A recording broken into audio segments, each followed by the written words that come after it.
I've had many leading experts on this show, including Matthew Walker, and they've all said the same thing about sleep. They've said it's the biggest positive investment you can make in your own performance. You can have the best strategy in the world, but if you're consistently tired, poor decision-making will follow and eventually cause other things to fail in your life. So if you're looking to optimize your recovery, you should start looking at what you're sleeping on. Our sponsor, Helix, makes high-quality mattresses tailored to your body. It doesn't matter if you run hot, sleep on your side, or need something firm. Helix has a mattress for you. And I asked them recently to send one to a member of my team, and Juan received it. And we travel a lot, so when he's home, quality sleep really matters. And he told me he's getting the best sleep of his life. And the data backs it up, with 82% of people in a Helix study saying they saw an increase in their deep sleep. And with a 120-night trial, you've got 4 months to prove it to yourself. You can get 27% off at helixsleep.com/diary. That's helixsleep.com/diary. For the last couple of years, I've been working on something that I realized every podcaster listening to this, but actually probably every creator listening to this, might just need. Podcasting is difficult for many reasons. And one of them is that these hosting platforms don't give you much information. And also, because they're so fragmented, you kind of have to go through every single platform, uploading it to YouTube and then taking the same big old video file and uploading it to Spotify's platform. It takes huge amounts of time. And that friction means most of us don't do it. That is the problem we set out to solve. And so we built something called Flightcast, which you can find at flightcast.com. And today, Flightcast is also one of our show sponsors. And some of the world's biggest podcasters are now using our platform to run their shows because it gives you an edge. It saves you time. It gives you analytics most people won't typically get. It allows you to use AI to be more informed on your show. And it has growth tools that other hosting platforms don't have. So podcasters that are using Flightcast have this unfair advantage. So go to flightcast.com/DOAC now.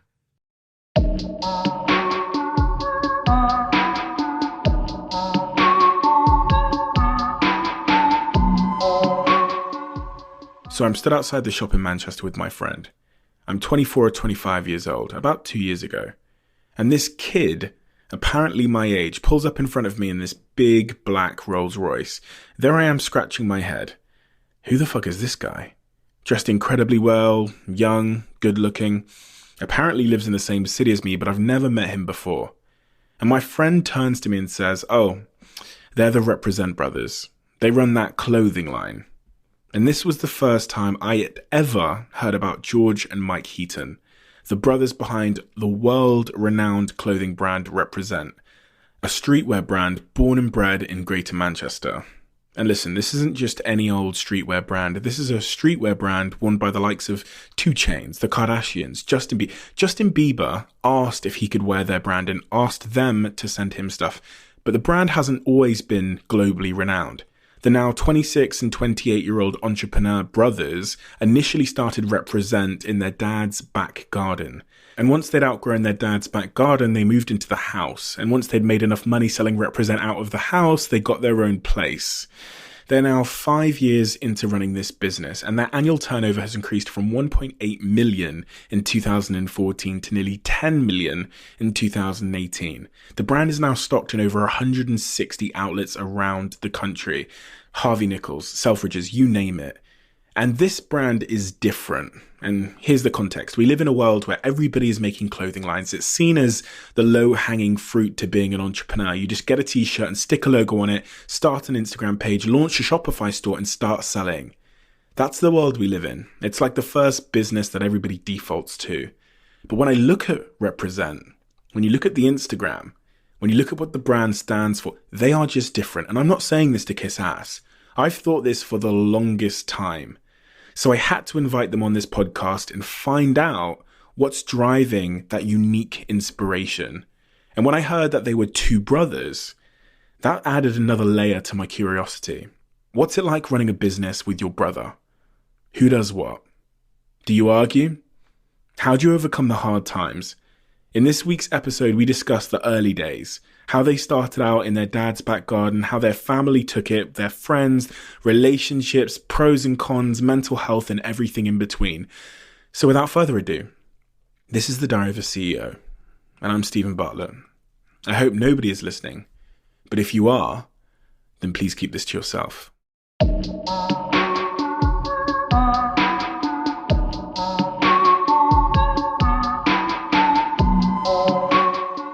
Mike and George, it's a real pleasure to have you here. I am, as someone that's remarkably uninspiringly dressed usually, I just tend to wear black because it's safer.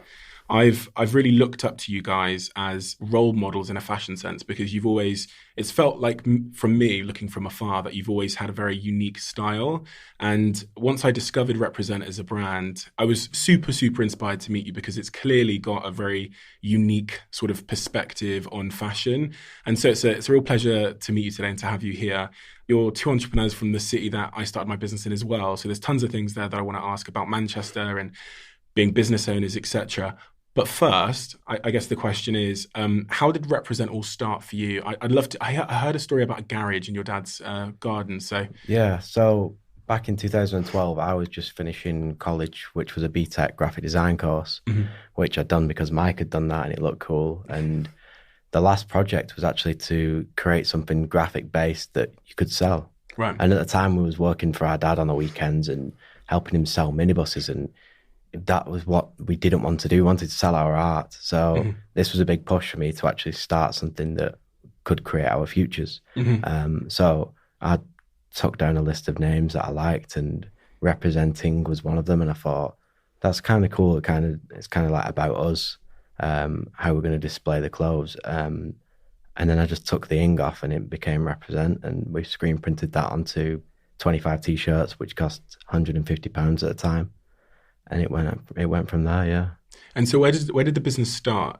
Where was your sort of first office per se? So my dad had, well, actually it was in my bedroom. I still have the stickers on my wardrobe cabinets saying small, medium, large, XL to this day, which is pretty cool. But that's where it started, in my bedroom. Whilst I was going to university every day, I was packaging orders at 6 a.m, taking them to the post office, going to university, coming home, trying to design something, going to sleep, doing it all again, same day, repetitively. Eventually, we got enough stock to move into a shed that my dad had in the back garden. Lovely shed. It's actually made of bricks, got windows in it, which is great. Like a bloody mansion. So that was our first office. So we didn't have any outgoings because we didn't have employees, and my dad let us use that. And eventually that got swamped with clothes, and then the garage got swamped with clothes, and then the kitchen and the living room and upstairs was swamped with clothes. But my mum and dad absolutely loved it because we were making money doing something that we loved. So. And how old were you at that point? I was 19. And you must have been 21? 21, yeah. You know, I was going to wait and ask this question, but I really just want to ask it now. What's it like working with your brother? I'm sure you get asked this a lot, but Mike, maybe you can answer that. No, it's good. We're like complete opposites, so it's a bit of like a yin and a yang type situation. George is more of a go-getter, do it now, make it happen, and I'm more of like a perfectionist type, because I'm like more the creative director in the company, care more about the product and the design, and yeah. From what you've said there, I'm guessing George is a little bit more impatient. Very impatient. That is, I have zero patience, always have done all my life. That's just how it is. Mike has the most patience, so kind of works because I create things, give it to him, he'll finish it off. And I'm interested in fashion. I just don't feel like I've got the time to invest in making myself look good. So I think this is part of the reason I just go for all black every day, because it's, you know, if it stains, no one's going to talk shit about me, etc., etc. But your clothing and the brand that you've created feels so unique compared to a lot of the stuff that I see on from sort of these sort of like Alibaba brands that are popping up on Instagram, where some guy from Love Island just writes a word on a shirt and says that the brand has meaning. How have you done that? And what's the sort of unique inspiration behind that? I think when we was growing up as kids, we were different to everyone else in school, the way we dressed and what we listened to and the way we had our hair. And we weren't in the same kind of culture of what the local communities were to us. So we had our own look all the way through school. And that kind of created the actual... the identity of the brand. What we wanted to wear is what we create. We don't make anything that we won't wear ourselves. That's like, because that our brand is our personal journey. Our inspirations are what we find around us, but we play it in a way that's different to everyone else. And do you think that if you launched your brand today versus when you launched it, it would have had the same success it's had? Because it's a slightly more saturated at this age that I'm at now and with the knowledge that I've got, yeah, we could recreate it, definitely. Definitely. We'd probably struggle for the first part because we built a core fan base over the past so many years, which is always growing. But to then restart that again, it would be difficult, and everything changed. The climate's changed, the social media's changed, the way you sell things has changed. So I don't know, it'd be good. I'd love to try again anyway. I think going back to that identity question, it'd still have a strong identity because we'd still be doing things that we can relate to in like the prints and the fits and stuff like that. And because it comes from a really real place, it would be pretty easy to... Yeah, there's no trend forecasting. There's no looking on other people's websites saying, oh, this looks cool, let's do this, which everyone seems to be doing now, and everyone's creating the same things. But when you're the creator of that one product, everyone knows who did it first. So, and on that point, you must get knocked off all the time. Oh yeah, every day. I mean, Manchester's the hub of that. This is the city of knockoffs. But how does it feel? I love it. It's like a backhanded compliment. Yeah. Does it piss you off a little bit? Used to back in the day. I used to retaliate to it, especially on like my Instagram stories. Tell me what you did. Because listen, let's just full disclosure.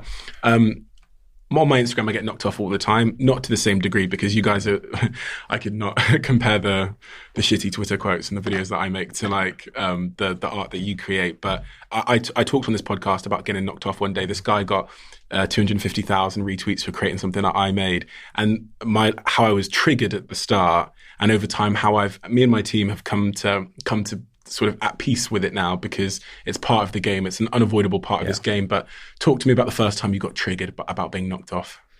Oh, what would be the first time? You don't have to use names. There was a brand, right? Another UK brand that would literally find our factories, use our suppliers, take the same cottons, make the same kind of clothes, and then put everything down £5 really? To us. But like, people aren't going to buy that. People aren't going to buy something that's a rip-off of something else and slightly cheaper. If you're going to do it, it needs to be half the price, and it still needs to be relevant to who you're selling it to, because the same customer's not going to go and buy yours if they've already seen it somewhere else at a similar price. That brand never really frustrated me. The only things that do frustrate me are when it's an exact copy, where it's literally someone's bought our pair of pants, sent it to China, and stitch to stitch it's the same. Right. And then I'll shout about it on my story, but as a funny thing, sure. I'll fill it with laughing faces and sure.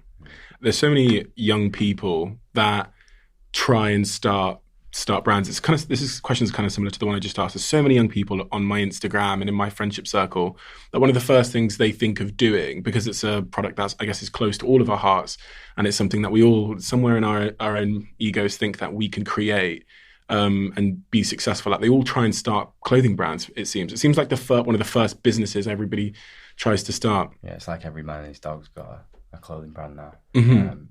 But like when we started, there wasn't that issue. That wasn't a thing. I think it came with time. It started us as like a merch thing for bands when we first launched, and then you see the waves of people coming thinking they can do it, and more people do it, and then eventually some of those brands gained attraction, and then everyone started it. Everyone asks. That's all we get DMs about every day is like, what advice can you give? And so if I was, say I'm 23 and I'm like, George, Mike, I just want one tip, okay? And I'll give you £1,000 for the tip. I'm going to give you £1,000. I just want one tip on how I can succeed within the fashion world. Give me one tip each. I'll give you £1,000 each in this hypothetical question. Make sure you're 100% passionate about going down that route. And why is that so important? I think you got to live it. You've got to everything. You got to breathe it. You got to sleep it. You got to dream about it at night. You got to be thinking about it whilst you're eating in the morning. You got to be in the gym thinking about it. It's more of a dedicated lifestyle than it is just creating a brand that you can work on at night. What about you, Mike? Mine will just be like stay true to your identity. Yeah, especially like in this climate now, people on social media reacting to trends straight away. They're just losing that, and that'd be a good thing to have now. And on that point, George, that you said about really living it, How much of your life does represent and running this business? 100%. Yeah? Everything. Absolutely everything, isn't it? Yeah. What's the biggest misconception, as I'm going to go back to being that 21-year-old kid that just asked you that question. When I'm looking at your life on Instagram and I'm seeing, you dress so well, you go to nice places sometimes, I'm sure. I'm sat there. You got a nice watch on, Mike. Thank you. Really nice watch on. And I'm looking. What's wrong with that? Oh, sorry, I didn't see yours. It was under your jumper. Also nice, Mike, if you're selling. And I'm seeing your life. What is the biggest misconception that I have as this 21-year-old kid that's about to try and follow you down that path? What's the biggest thing that I'm not seeing? You're not seeing the work behind everything. And how long it actually takes to produce that end result that is getting showed on Instagram.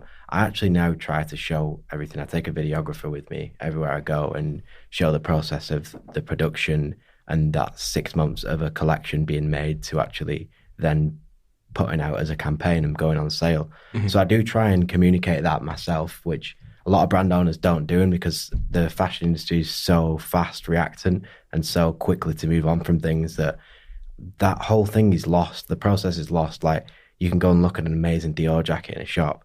You don't know the process of how that's been made and where the inspiration comes from. Mm-hmm. Because they're already 6 months ahead showing a runway show for the next collection. Mm-hmm. So I try and step back and actually create a showing of what really goes into behind the products. Mm-hmm. I think like how personal it is as well is a big thing that people don't realize. Like, yeah, you can create 1 or 2 products starting off, but then when it gets to like 150 and you're designing them products with, like, they have to be things that you can relate to, you can draw inspiration from, you can resonate to. Like it's quite a personal thing, I think. People don't appreciate that as well, because that's what I say when I say it's like art. Yeah. I can imagine, because your stuff feels so unique. Yeah. It's not like everything else that I see. So it's crystal clear that there's that. It's coming from a. It can become quite daunting, when you think about it that way. Mm-hmm. So. And in terms of sacrifice, people don't really get to see that either. What's the sacrifice been for you two building this business? Relationships. We're going to talk about family that. time. Yeah. Everything gets sacrificed. I mean, we live the brand, but luckily not friendships, because I employed all my best friends starting off. That's how it became like a family-run brand, really, because we didn't really know what we were doing, and we didn't have specific job roles for people, and we'd never structured a business before.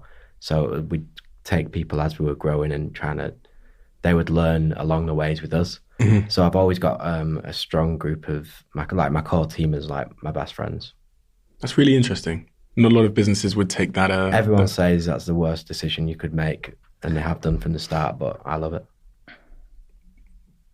What's the dynamics like when you're working with friends? Because I can only imagine working with my best friend. I think I would have probably suffocated him by now with a pillow or something, because someone, and it's almost the same thing with working with a brother, because you are so close.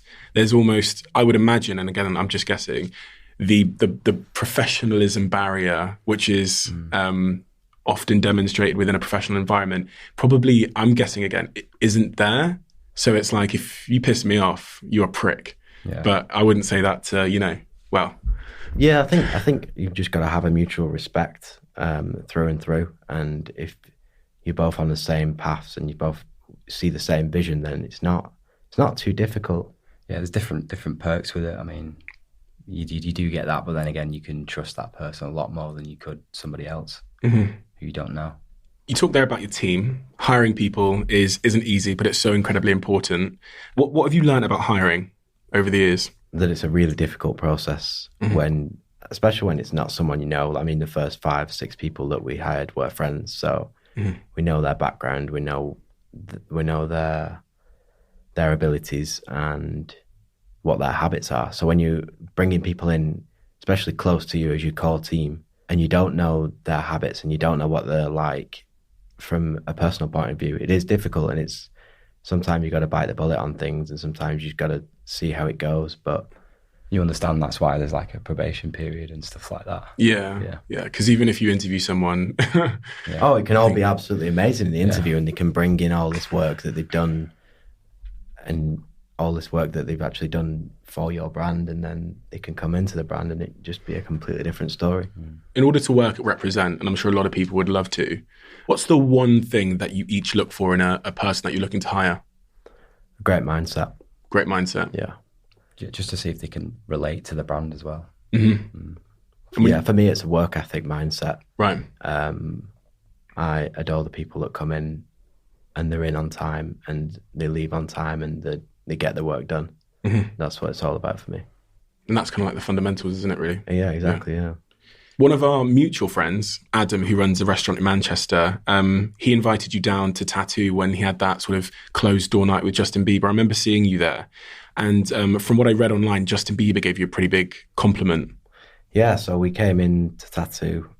The other brother, Drew, invited us. Had to say the code word on the door. Yeah. It's strange for Manchester. Yeah, just explain that. Explain that, because it was very, very strange, wasn't it? Yeah, we didn't really know what was going on. And yeah, we was in there. Justin Bieber walked past James, who is our general manager, and said like, "Oh, I like your jacket. What is it?" James ended up speaking to him about the brand, took his, I think it was his bodyguard's card. His bodyguard told us to bring some clothes tomorrow to a house in Cheshire where they were staying. Christ. So we filled the boot. We filled the boot and off we went. And the rest is history. He wore it for the rest of that tour and he was pictured everywhere in it and he got some amazing press and did really well for our sales. That's crazy. Yeah, so thanks, Adam and Drew. Yeah. That's crazy. I didn't get anything out of that fucking dinner, but whatever. Didn't get nobody's card. Yeah, that's crazy. When you're thinking about the future of the brand and where you want to go, what is that place? Is there a place? Do you think that far ahead? No, we don't actually think that far ahead. We kind of stick with the next year because we're designing a year ahead with collections. That's where we stay. I think it's good for the mindset, and I think thinking too far in advance when you're designing something that's further back than that can cause a bit of an issue. But we've got some amazing stuff coming up, even for the rest of this year. We've got some great collaborations coming up, which is pretty cool. I'm excited for those. Mike's working on Fall Winter 20 at the moment. Oh, wow. How do you know what's coming in Fall Winter 20? This is again. We don't. Okay. We don't know what's coming. So you're creating it, I guess. We just like we said, we just make what we want to wear. Debates within fashion at the moment. We've got a lot of fashion clients at Social Chain. Is this topic of sustainability and how the clothes we make and wear are impacting the environment? And it feels to me, as someone again that's a bit of a fashion outsider, that this is a very new cause for concern within the industry, because I didn't hear this conversation happening when we started our business and we were working with brands back then. What's your take on that, and what are you doing as a brand to fall in line with that? To start off, we are a sustainable brand. We make everything in Britain that we can, which is a small carbon footprint. Everything we don't make in Britain is either in Italy or Portugal, which is again pretty close to us. The second thing is we're a high-end brand in terms of the value and the quality of the product. So that in itself is sustainability. If we can sell a product that's seasonless and remains in people's wardrobes for a long period of time, rather than them buying and throwing away, that's decreasing landfills. As well as that, we're actually changing all our packaging at the moment. So all the plastics are reused, recycled plastics. All the cards are like recycled bamboo, things like that. And then we're doing a collaboration actually at the moment for charity, which is going to come out at the end of this year. Super exciting. And let me take this in a slightly different direction. Young guys, successful business, doing well. What role has money and success played in your personal lives and in your business as a motivating factor, or from an early age? From an early age, when you're the kid that puts pictures of cars on your walls, and that, like, you want to get that money to be able to get that car. And then I think you get to a stage where you way past that and it just doesn't matter. And it's all about building a great team and enjoying the experiences that you're in and really enjoying the process. And I think the money just comes along with it. You agree? I agree, yeah. I think even earlier from that, it comes from just having a mum and dad with a strong work ethic and them sort of having nicer things than other people's mum and dads, and kind of instilled that in us, didn't it? Yeah, when we was in primary school, like my dad would take me and drop me off in a Range Rover, and all the kids would be like, "Whoa, fuck, your dad's got a sick car," and that gave me a feeling inside where I was like, right, I want to be like that dad. Like, that's what I want to be. So that kind of gave us the mindset to be able to actually work every day at our goals and try and get to that place where we're happy with what we've got, and it is nice things. If people say your dad's got a Range Rover, you've always had fancy things, so you had an advantage, what do you say to them? Yeah, you can say that, but we surpassed that belief within a couple of years of the brand. Like, everyone used to say that. They'd say, oh, this is the parents' brand, or the dad gave them a few £1,000s to start this or whatever. But when it gets to a certain level and you're in 160 stores around the world and you've got this online business that's doing X amount, then yeah, your dad can't really do that. Why do you think people say things like that? I guess to make themselves feel better. I think it's a showing of jealousy, but I don't know. I think it's a human nature.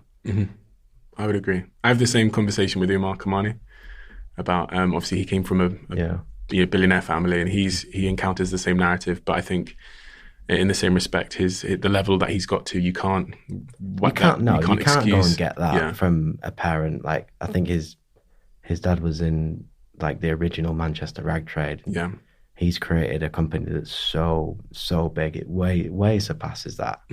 So yeah, I think you deal with it and then they get over it. And you talked a little bit about mindset there. Mental health is this massive topic at the moment. There's been a bit of a rise in awareness around the fact that we all have mental and physical health, and this has caused huge changes in the way we run businesses, the way we use social media, the way that they build the platforms, and it's kind of like a rising in consciousness around the topic. The topic of mental health, what role does that play in your lives as entrepreneurs, but also in the way that you sort of build the business, I guess? For me, it's like going back to what I said about the design and that being sort of like weighing on your conscience and how that can affect like your confidence, because I can spend like a year on a product and we can sell 4 online. So there's always that worry in the back of your mind, like, what if the train stops? You know, like, what if you run out of ideas and things like that? But that same sort of anxiety causes you to carry on. Yeah. And how do you deal with? You've had anxiety. I'm pretty sure everyone in this room's had anxiety. Yeah. But how have you managed that when you're operating at such a high level, where there is a lot at stake, I guess, and you're continually going through these cycles of like launches, and there's like the peaks and the troughs and how do you do that? I think it's clearing your mind, resetting yourself every single day. We both train together in the gym at night after a hard day's work, so that's kind of like our reset zone. And once that's done, like, the business is done until the morning. So I think clearing your head as much as you can is great. Eating well is great. I think it all works hand in hand, your fitness, your health, and your brain. When you look back on the journey of Represent, what's been the single hardest moment for you? Was there a particular day, something that happened? You're looking at each other. I've got a few, yeah. Give me one each if you can. Go on, you go first. In 2013, I found this factory in India, and I've never sent anything abroad before. And we just afterwards doing T-shirts, and I liked the way clothes were shaped and high-end brands, and I wanted to make something that was just different to a T-shirt and hoodie that you could buy from stock, and that essentially create our identity. So I looked into how to make patterns, and we found a guy that could make us these patterns and create us size sets, and it took me like 6 months, sent it all off to India, waited for these samples with our fingers crossed for months on end. Eventually something came back and it just broke my heart. Really? And I was literally lying on the kitchen floor crying my eyes out, and Mike was just sat next to me just going, come on, it'll be all right, man. That's happened numerous times, but what went wrong there? Just everything came back wrong. It's really hard to use, especially like foreign factories, and your view on something is completely different to someone else's. I think just being younger as well, and people treating you a different way because of that. Like they can promise you one fabric, but then they might come in and off the back of someone else's order and give you another fabric. Yeah, we used to get played like that by a lot, even in British manufacturing. That was a thing, and that really frustrated us because we have an eye for detail, and when something comes back and it isn't how the sample is, gets me going. Yeah, I used to get very angry at that kind of thing, didn't I? Yeah, I think for mine was we were doing a runway in Milan, wasn't it? And this is also like a high and a low question together, right? Because we were stood there like sort of watching the crowd pour in, and we were thinking like, oh, how have two lads from Manchester created this? Like, because we did the show by ourselves, and we suddenly realised that we'd got no steamers. No, you're joking. At a fashion show, which is like horrendous. So that was the creased collection or some shit. Yeah. If that's your worst memory, I don't know. We've not had it bad. Yeah, it's a good point. If that is the worst memory, then it's not too bad. It's one off. It's just the one that I can think of. You talked there a little bit about age playing a factor in the way that people treat you sometimes. Can you talk to me about that? A lot of people ask this question because a lot of people think they're too young to start businesses. They're too young to try. And I think that most recently it's not like that anymore. I think you can go anywhere at any age and be accepted for that. Same with what you wear. I remember 6-7 years ago when we'd go out into Manchester, we wouldn't get in anywhere because we wouldn't wear white shirt, blue jeans and brown shoes. Yeah. And the bouncers would look at us and be like, these guys are coming here to rob the place because they're in all black. It's like, you definitely won't get it. Yeah, there's no fucking this way. Is like, this is fashion, and they just couldn't accept it. So we'd go out every weekend as a group, and we'd have to like split up into ones and find girls to go in with just to be able to get into clubs. It's not like that anymore. I think all over the world you can go in anywhere and wear what you want, which is great. But back in the day, yeah, especially with factories, we'd go meet in factories and it'd be two young 20-year-olds walking into a factory that was making for, say, it was making for McQueen and Balenciaga, and they just look at us and think, is this a joke? But they soon realise that it isn't a joke, and then it's great. Yeah. Much easier being yourself anyway than being someone else. And I think the brand represent, and probably even the word represent, kind of personifies that in a respect. Yeah, definitely does. You we talked a little bit about sacrifice earlier, and one of the things that you mentioned was relationships. Yeah. Something I've talked about a lot in this podcast about my personal relationships always seeming to fall by the wayside as I've built the business, because it's hard to find someone that understands what's going on up here. And even though you can tell someone something, the words don't always do justice how you're feeling. Yeah, I'm in the same boat as you there. I've never found someone that can accept how hard we work, and that the business, even though you can tell them it isn't your number one priority, and I know you've told people that before, it is your number one priority, and it is your life, and you wouldn't give it up for anything. So that kind of breaks that kind of thing up.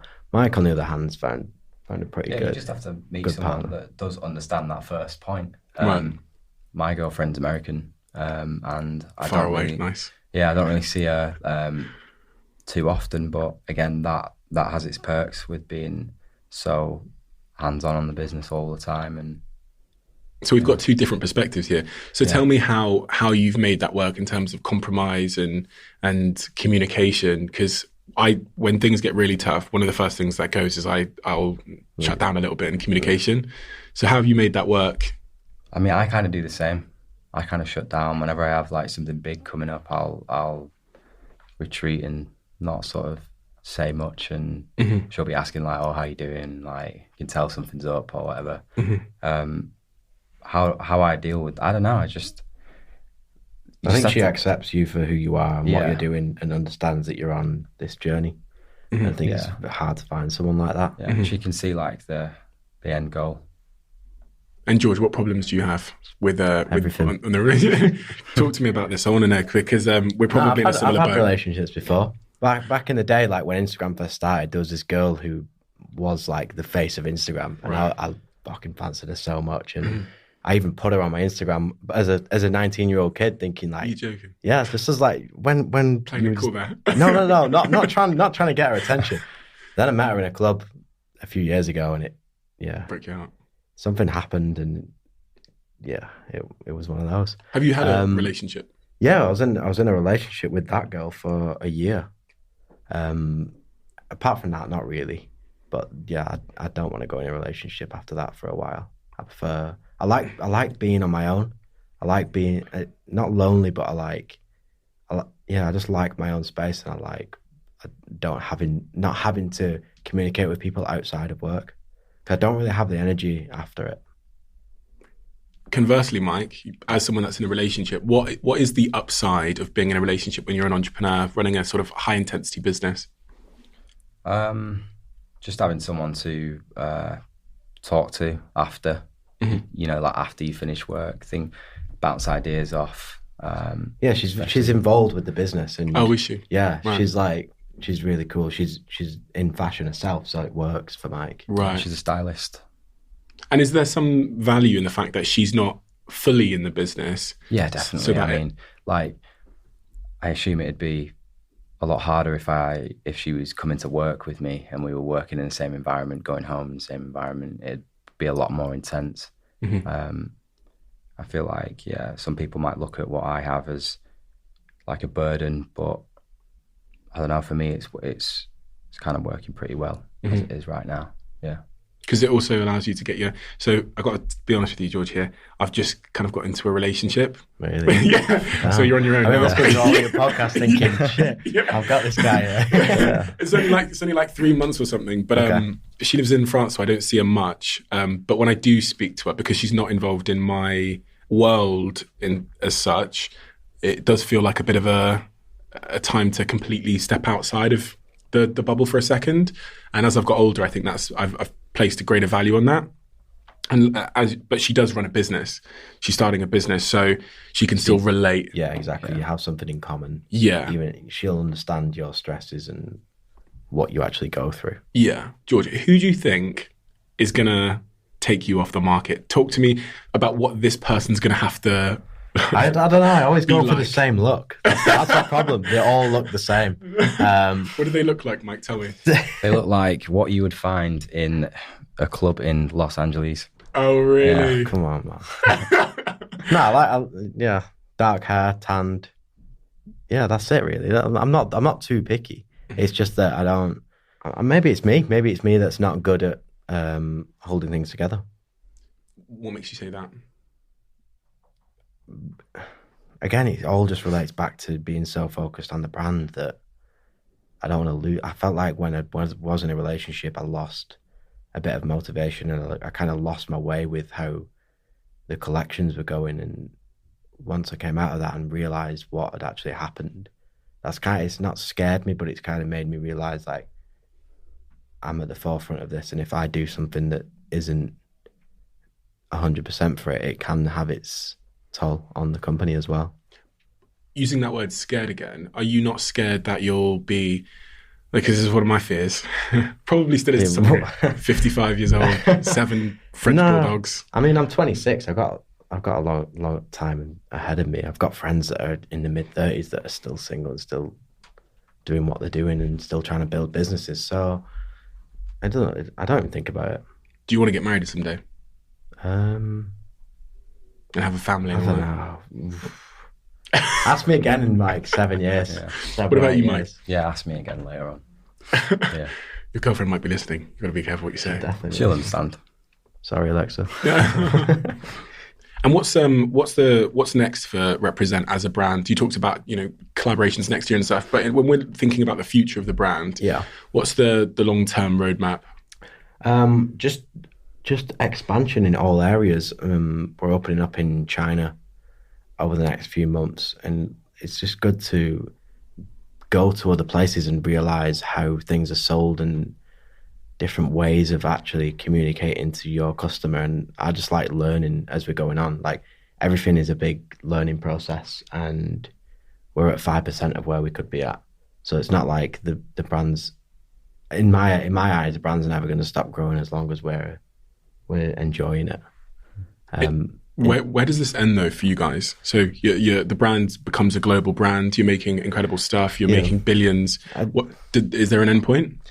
Do you know what? We've been approached by investors and approached by people that want to sell the brand a few times, and it kind of like knocks you a bit and makes you think like, shit, am I going to go through an exit? What do you do after that? But we've got our heads screwed on and we love the brand, and I honestly couldn't see myself doing anything else. I'm gonna ask you a tough question here. One of the big fashion houses shows up. They say we're gonna give you astronomical amount of money for the brand. Oh, George is scratching his head.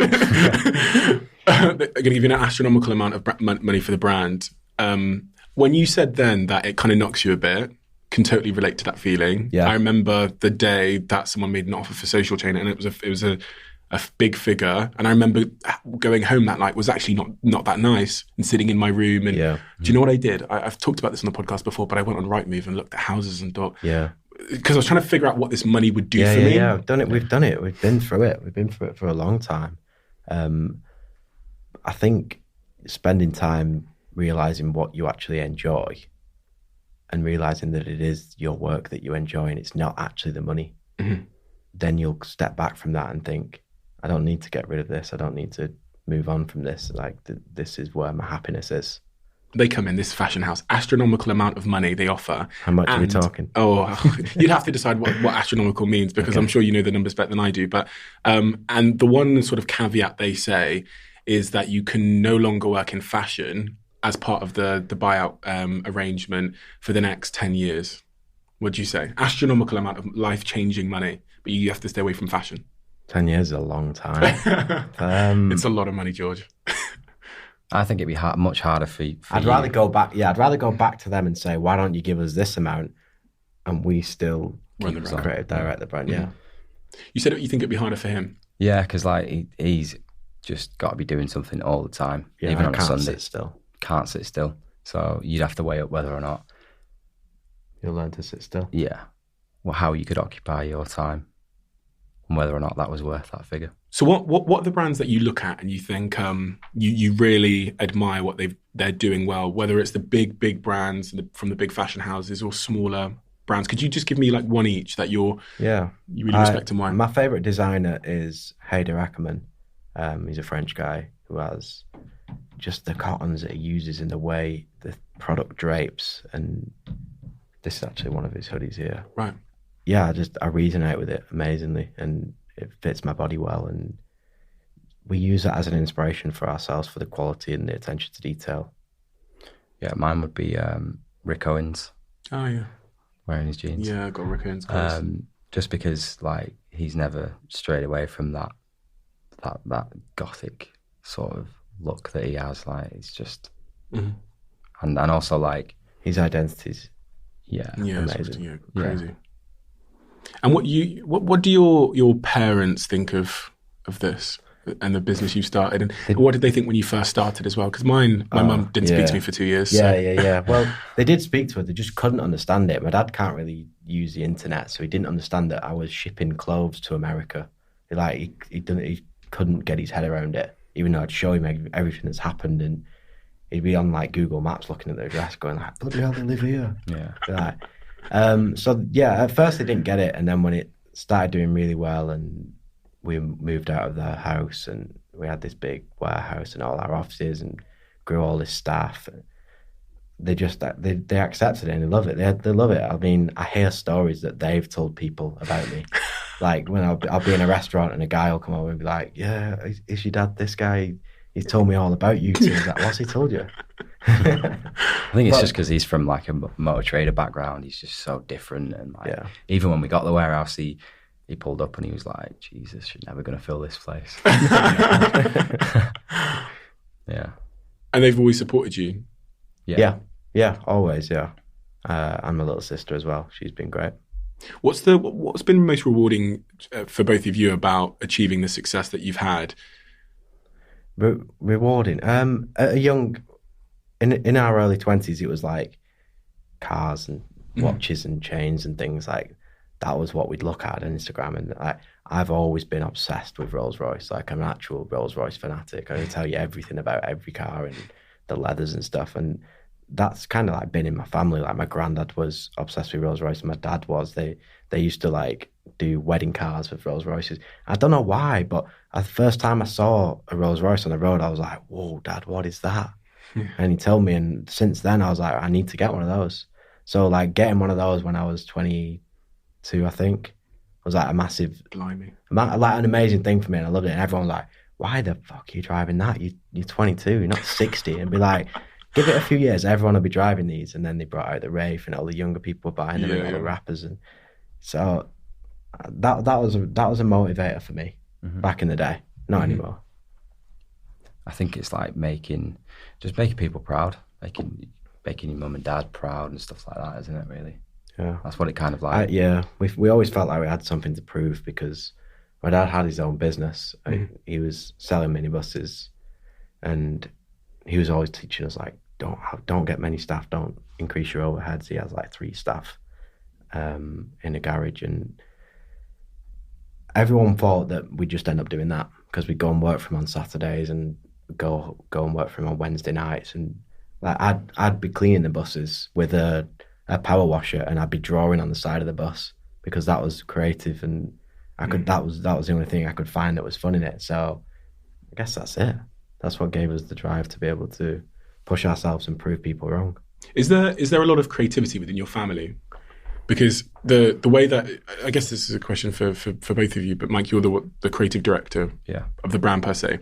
Where does your creative vision, and you probably, this is a really easy question to ask, but not necessarily a easy question to understand because we're all just born the way we are. But do you understand where your creative vision has come from? I don't know. I think it might have come from my grandma. She actually altered the first pair of jeans that we did, and we've kept the same fit since after that. Right. She was a seamstress by trade. Oh, really? Yeah, that's the only bit of creativity in our family tree.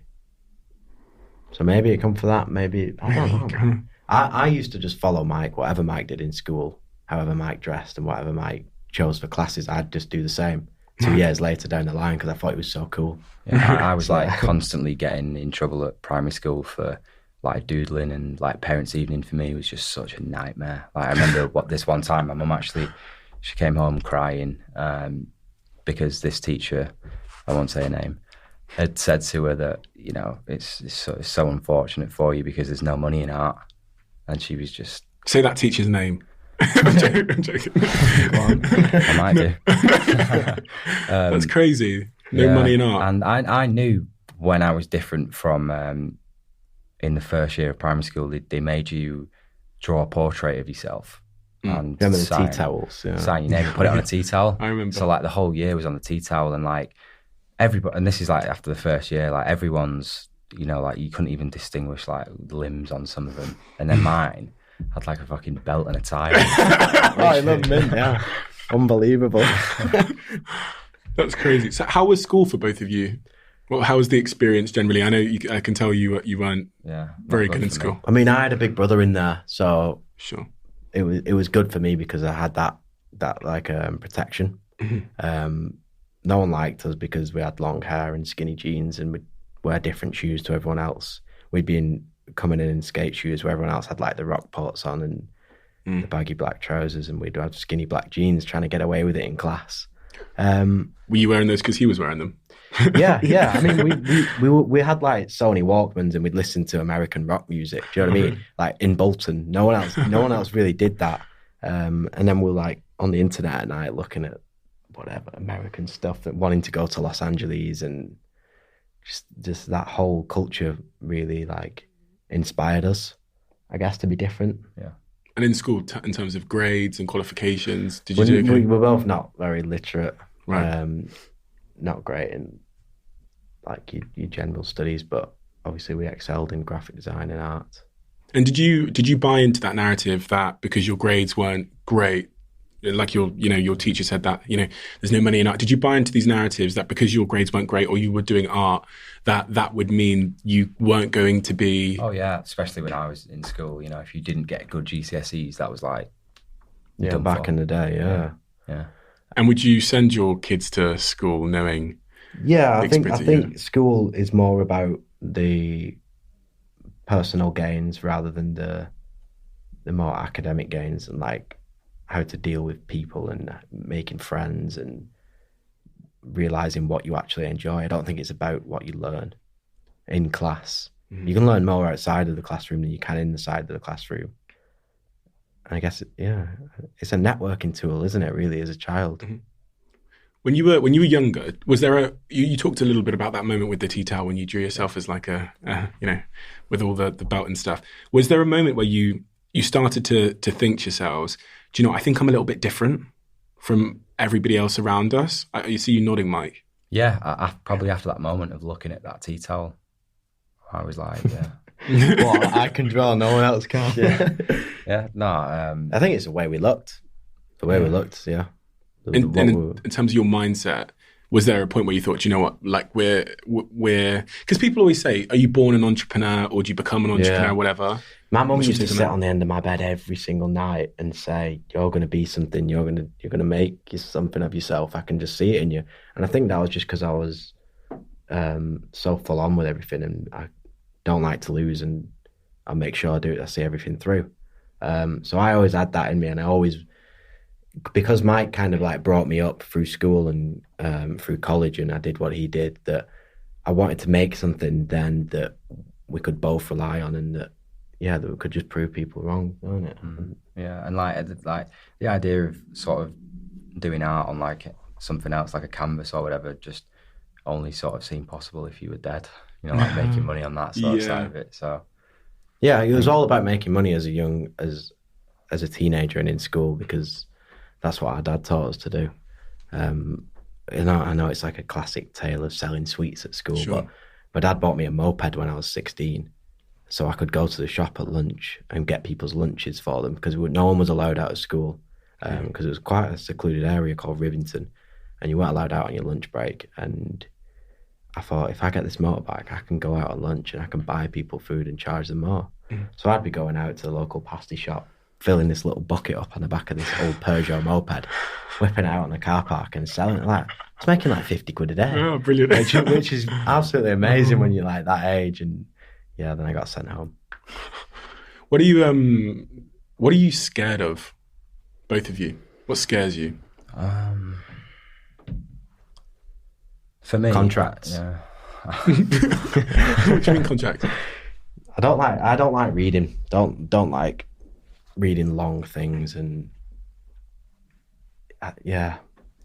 so that kind of scares me. If I ever signed something that wasn't the right thing to do.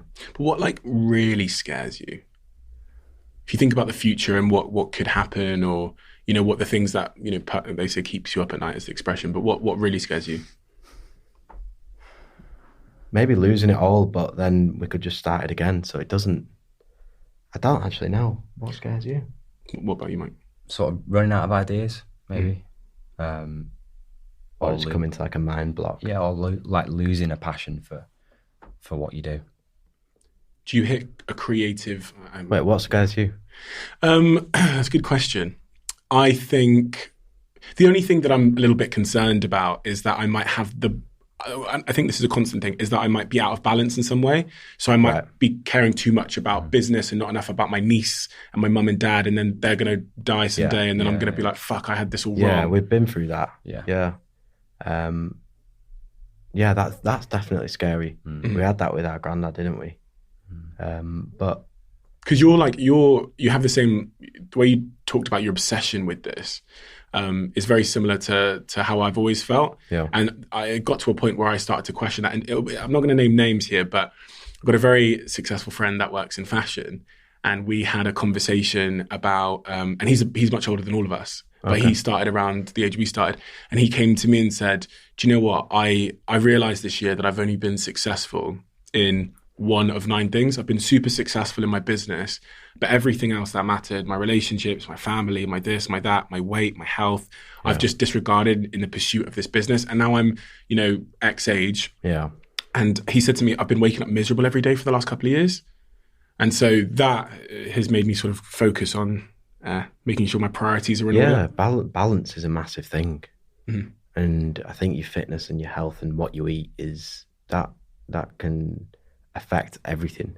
So I think if you've got that in check and you make sure you make that hour for the gym and you make sure the food you're eating is good, I think that can massively impact just the way you are with people. Mm-hmm. You talked about like a creator's block, like a creative block then. Yeah. Is that something you've ever encountered? Yeah, and you get so frustrated with it, and good comes out of that as well. How do you overcome that? And when you say good comes out of that, what do you mean? You're on fire. Yeah, like when you sat there and, like you sort of have like a word to yourself, like, is that good enough? and you get frustrated with it, and then that makes you learn how to make that one thing better, and then you learn little things from that, and that just keeps going. Yeah. And when you have that moment where you can't seem to come up with a new idea or a new creative concept or whatever, which a lot of people have in all areas of the creative disciplines, is there something that you do? Is there like a... No, it just happens. So you just leave it and... It just comes to me. Sometimes I'll push you onto something else. Yeah. Or we'll completely start it again and see if we can get around it that way. When it went in terms of an actual design, isn't it? Yeah. It's good because we feed each other. So Mike has a great way of completing something and perfecting something. But that start of it, you struggle with, don't you? Yeah, you struggle with sometimes, having that idea and making it this thing. So if I can feed him the idea, he can make the thing. It works. We both know it's right. Yeah, I like presenting options as well, and having somebody else like George look at it and say, "No, let's just do that one." It's obviously that one, and I'll present 3. Because for me, when I'm designing something, you can't see the difference. There's so many options of what to do. Right. It's like, I don't know. Your perfectionism seems to bother you. Yeah. Like to the millimeter on a print width from the neck collar. It'll spend too long on that, but it is what it is. Sometimes it's good to have him to just sort of like pull you out of it and be like, right, move on to something else. Is that sounds like a bit of a gift and a curse? Yeah, definitely. Yeah. Probably the biggest one for me. Yeah. But you almost have to appreciate that. Clearly, you wouldn't be here if you didn't have that gift and curse at the same time. Yeah, it's just time consuming for you, especially. Yeah. That's the issue with it. And it's hard putting them jobs onto other people because no one can do something like you can in your own mind. So like delegating that to someone else has always been a hard task. Yeah. You've been through a lot together. I'll ask you individually, what does Mike mean to you, George? Everything. I couldn't do this without him. I wouldn't do this without him, actually. Yeah, if Mike disappeared or popped his clogs one day, I wouldn't be able to run it. And vice versa, Mike? Yeah, not to give an easy answer, but I'd say the exact same. Yeah, there's no way that we could do what we do without each other. Amazing. So the last question that I always ask when people are on this podcast, you'll know. I can tell you smacking. You're probably the only people that have ever might be prepared for this question. We're gonna have a dinner party we'll do it at your house. Right. You probably I don't cook, by the way. Really okay. Oh God. Do either of you cook? You don't really cook, do you? No, I've not got into that yet. Okay. Just because of the time. Bit busy. Yeah. We can order something now. Right? Okay. Yeah, We'll Uber Eats or deliver or something. Hashtag ad. There's a table. There's how many seats? We're gonna have to add another chair. 7. You're gonna have to have 7. Yeah. 7. You know what's coming. Yeah, no, I might change it. I've listened too much of your stuff. 7 seats. Then there's 4 spare seats. Are you going to pick 2 people each, dead or alive, that get to sit at the table? Tell me who they are and why. Go on, we'll do 2 each. Okay. Liam and Noel, so they can sort it out. Because I think if they sorted that out, that'd be the biggest thing in music. Yeah, is Oasis a big would, personal influence? Yeah, huge, massively. Yeah, 2 brothers from Manchester. Kind of like you guys. Yeah, made it out of nowhere and really rocked the world. Mm-hmm. So it's kind of good for us because it's like an inspiration to not do that. But like their style and the way they were and their attitude and everything was so good. Have they ever worn your stuff? No. Would you want them to? Yeah, I'd love. Yeah, that'd be cool, wouldn't it? Liam's sons are actually really big models, right? Which is cool, and they look like them. We want to use them in a few campaigns, but. If you need anyone else for campaigns, just let me know. I'm available. I've tried to buy your stuff so many times; it's always sold out. I get Steph to book you in. So I genuinely, I'm not saying this to bullshit on the podcast. I've been on your website loads of times, and every time I try and buy something, everyone's already beat me to it because I'm maybe a little bit slower to it. But I brought you loads of things anyway. Oh, so you have? Right now, yeah. Oh, amazing! I didn't know that. My 2 people for the dinner table: Winston Churchill. Oh wow, why? Amazing leader. Brought this country up in a time of despair. Absolutely loved the last film that they did about him. Don't know how true 100% of it was, but just like that scene where everyone's on the tram going into work and they're reading a newspaper about, and like actually under in his bunker, it's an absolute nightmare, and they've got no chance of winning, but everyone's reading his quotes that are saying that we're going to do this. And like, I just loved that. Like, loved that drive that he had. And he smoked a lot of cigars. I'd probably have a cigar with him. I think Liam would like him as well, wouldn't he? Probably, yeah. Yeah, I reckon so. And then someone fashion oriented, probably Alexander McQueen. Oh, wow. British designer, absolutely amazing. Went through a lot. It'd be good to speak to him. I watched his documentary recently. It's called McQueen. McQueen and I. Yeah, it really moved me in a tremendous way, because he was someone that was an unexpected face in that industry, to say the least. Exactly. And it kind of, I guess, it gives hope for every young designer in this land, anyway, that anyone can make it. What would these 7 guests be eating? Starter, main, and dessert. Yeah, there you go. Didn't know that was coming, did you? No, shook me. And it's at our house. That's going to be hard. Starter. I don't really get starters. Mike, you're going to have to do the starter. Just a bag of crisps. Crisps in a bowl. And everyone's got a pint. Okay. Some crisps in a pint. Yeah. Started off with a drink. What's your favourite food for the main? We need a main course. Have you ever had Boa in LA? Been to LA a few times. Yeah. Steakhouse on Sunset. That's probably both of our favourite restaurants. Yeah, the fillet steak. Amazing. Yeah, definitely. Dessert. Don't eat dessert. Do you not eat desserts? Nah, we never get to that. You don't eat desserts? No. You're sacrificing too much, lads. What would it be though? When I was a kid, I used to love going to them like fake Italian restaurants and having like profiteroles. I think you're going to say like sherbet or something. No. What do you think? Profiteroles? Yeah, it's like crisps for a start. Like, what do you mean? Where do I think you're from? I panicked. Anyway, look, it's been an absolute pleasure to meet you, to talk to you, and to understand you a bit better. As you say, there's tremendous mystery surrounding the brand, I think, anyway, and it is fascinating to get a closer look at what's made this brand so special. Because when I say this, I mean it. Like, the brand does feel really special, and typically when that's the case, it feels special because it's coming from a really true, real place. Yeah. And that's like super, super clear to me and evident once I've met you. And anyone that is thinking about getting into the world that you're in, from meeting you, I think the advice I'd give them is, as you said, if it isn't true to your heart, if it isn't what you believe, and it doesn't come from your pure inspirations, then unfortunately they're going to have their arse whooped by people like you that are so driven by a crystal clear, unique, inherent, innate set of sort of inspired values, and that's what Represent is all about. It's why I saw the brand and wanted to buy it immediately, because it felt special. Yeah, and I think that's what it's all about. Mm-hmm. Making that consumer feel a way. Personally, yeah. And that's a testament to you both. So thank you for really coming on today. Thank you. Thanks for having us. It's been amazing to chat to you. And where can everyone find you? I know typing in Represent's the easiest thing to do these days, but in terms of your Instagrams. In the UK, you can find us in Selfridges and Harvey Nichols. Cool. In terms of social media, I'm George Heaton, and that's Mike_Represent. I'm sure you're going to get loads of messages. So thank you. Thanks, guys. Appreciate it.